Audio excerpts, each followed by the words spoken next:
I call the member for Lilly. Thank you, Mr Deputy Speaker. It certainly is a fight we're going to have, a fight for working Australians whose working conditions and basic pay levels are under attack from this government and plenty of their acolytes in the business community every day of the week. So we relish the opportunity to talk about penalty rates. We understand how important penalty rates are, not just for the 4.5 million Australians who receive them, but they're also important for our economy. What we get from the apologists opposite, these are those opposite from the trickle-down brigade who go to the people of Australia at the last election with this stunning proposal of a $50 billion tax cut for the wealthiest companies in the world, including a tax cut for the big banks of $7 billion, as if that is going to produce jobs and growth, just demonstrate how out of touch they are.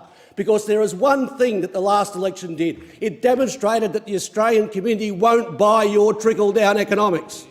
They're heartily sick of it. And in fact, around the world, organisations such as the International Monetary Fund and many other reputable authorities have pointed to the trickle-down program as not only being a source of lower economic growth, but a source of political polarisation right around the world.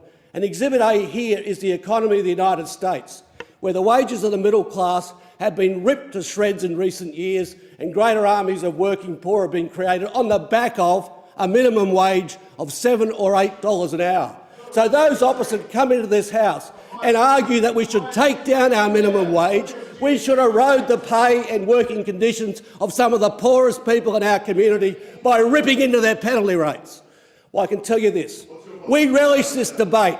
We want to have this debate with this government no matter how long it lasts, because we know if we go to the people, particularly on the question that the member for Bowman went on about before, we will thump you out of your seat. Because even in your seat, there are middle-class families that benefit from penalty rates. You somehow think that penalty rates are just about a few young workers who you don't mind exploiting.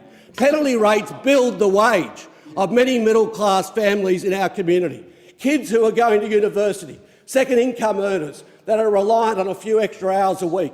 You erode the middle class in this country at your peril, and they know what you're up to now because they can see it in penalty rates as being the leading edge of the reintroduction of work choices in this country. An attack not just on penalty rates, but an attack on minimum conditions right across our workforce, and they will not cop it. And when you offer such an obscene program as you took at the last election, a $50 billion cut for large corporates, nothing really for small business and certainly nothing for people on modest incomes. When you attack the conditions of 4.5 million Australians, you have a fundamental impact on confidence in the economy, and you have a fundamental impact on growth in the economy. A middle class is not a consequence of strong growth, it is the force behind strong growth in an economy. Well-paid workers, such as we've had in this country in the main for the last 30 years, have been a source of the fact our economy is now 20% larger than it was at the end of 2007. They've been a source of growth. But in other countries which have gone down the trickle-down road, like they have in the United States, with huge armies of working poor, right across Europe, where they don't pay people properly and they don't respect people properly, then their economies are not doing well. The workforce does deserve some respect. And at the moment, in relation to the Commonwealth public servants and their role in the public sector in our economy, you have no respect for your own workforce. You are out there ripping into their working conditions, trying to give them a real wage cut and somehow pretend that's good for the economy. It's not good for the economy. But I tell you what, it's not good for trust. And trust is really the very basic secret ingredient that makes good economies work. So when you show so much disrespect to your own workforce, when you've got a record of putting in place work choices, the Australian public know what you're really on about.